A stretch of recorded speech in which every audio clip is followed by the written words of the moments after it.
People of the State of Michigan versus Michael James Wyeth, 2023515. Mr. Wyeth is appearing.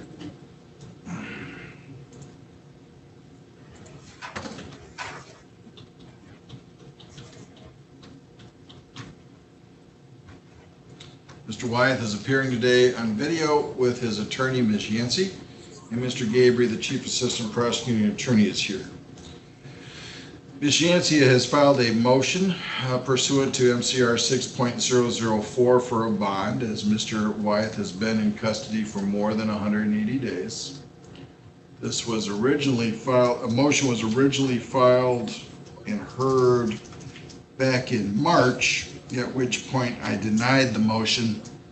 Although the 180 days had just passed, part of the reason for the delay was at the defendant's request or stipulation, and then two, the address he had indicated he'd be living at was refuted by a letter from his mother indicating that he was not welcome there. So this is a new motion. Again, the 180 days would have passed on March 23rd. It was delayed because the defendant agreed to a adjournment at a point there of 30 days. And so now, it being May 10th, it is again right for a motion under this court rule. The defendant has filed an amended motion.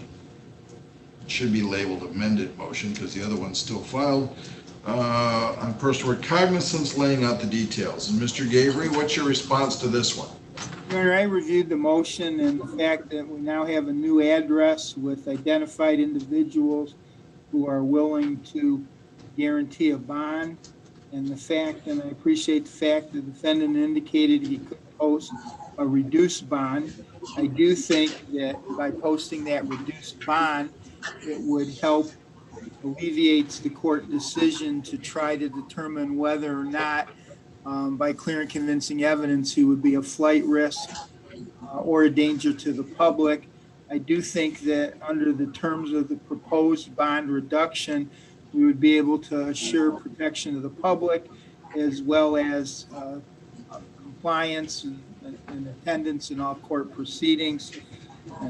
And coupled with the fact that I think Mr. Wyeth knows full well that should he not report for court or attend any court proceedings, I will be more than happy to pursue an additional felony charge. I do think that those, and I'll state that on the record right now, failure to appear for any status or any hearings, I will charge absconding in light of some of the history on difficulty having him up here.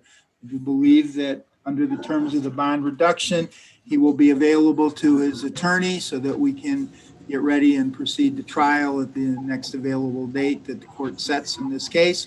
Obviously, him being out on bond will give us an opportunity to address some of the other cases that are still in custody that should be addressed first. All right, thank you. Ms. Yancey, anything further?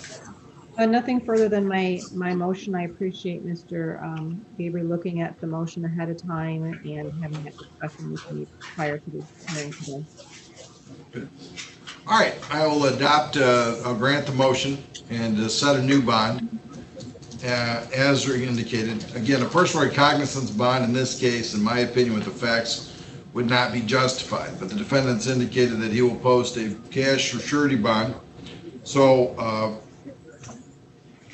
$50,000 cash surety bond, 10%.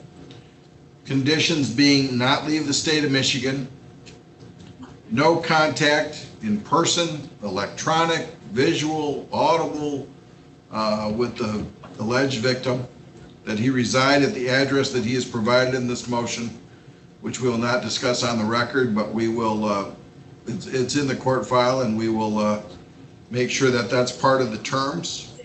And that he stay in contact with his attorney. And again, Mr. Wyeth, read the bond carefully. It says, do not leave the state of Michigan. Do not move without notifying the court in writing of any change of address along with your attorney. And no assaultive crimes, no contact. all the other terms that are in there. Make sure you read those carefully. All right, we'll get Yes, that new sir. bond set, and we will set that. So immediately upon release, contact Ms. Yancey, and make sure you stay in contact with her, okay? Yes, sir. Thank you. Thank you, Your All right, Honor. thank you. All right, good. That concludes our